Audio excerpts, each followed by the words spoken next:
మాచర్లలో 13వ తారీఖు ఎలక్షన్ జరిగితే ఈవీఎంలు పగలగొట్టిన దృశ్యాలు ఎలక్షన్ కమిషన్ ఇప్పటివరకు ఎందుకు బయటపెట్టలేదని కోవెలమూడి రవీంద్ర ప్రశ్నించారు.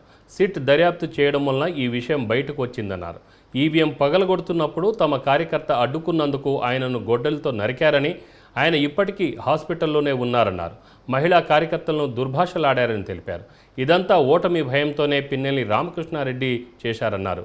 పిన్నెల్లి రామకృష్ణారెడ్డిని వెంటనే అరెస్ట్ చేయాలని ఎలక్షన్ కమిషన్ని డిమాండ్ చేశారు. నువ్వు ఆ విధంగా ఒక బాధ్యత, ఒక ఎమ్మెల్యే అంటే ఒక బాధ్యతాయుతంగా ఉండాలి. ఒక పౌరుడిగా ఎట్లా ఉండాలంటే సమాజం పట్ల పెద్ద అవగాహన ఉండాలి ముందు. ఆ విధంగా ఈవీఎంను నేలకేసి కొడతామంటే ఇంతకన్నా హేయమైన చర్య ఏం లేదు. ఎలక్షన్ కమిషను 13వ తారీఖు ఎలక్షన్ జరిగితే ఈ రోజు వరకు కూడా ఈ సీసీ ఫుటేజీలు ఎందుకు బయటపెట్టలేదు, అక్కడ రీపోలింగ్ ఎందుకు డిమాండ్ చేయలేదు.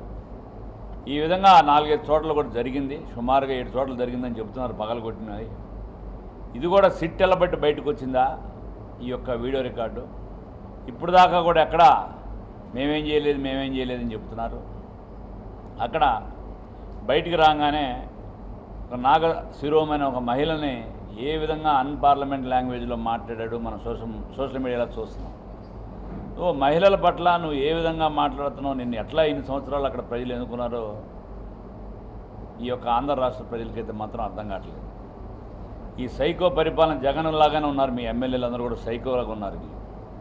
ఇవన్నీ సైకో వాళ్ళే చేస్తారు. ఎట్లాంటి ఈవీఎంలు పగల కొడతారు అంటే ఒక ఫ్రస్ట్రేషన్లో మేము గెలవట్లేదు, ఇప్పుడు దాకా మేము అన్యాయంగా ఆక్రమించుకున్న మా రాజ్యం ప్రజాస్వామ్యబద్ధంగా పోతుంది అనే భావన కలిగినప్పుడు ఆ ఫ్రస్ట్రేషన్లో ఇట్లాంటివన్నీ సైకో పనులు చేస్తారు.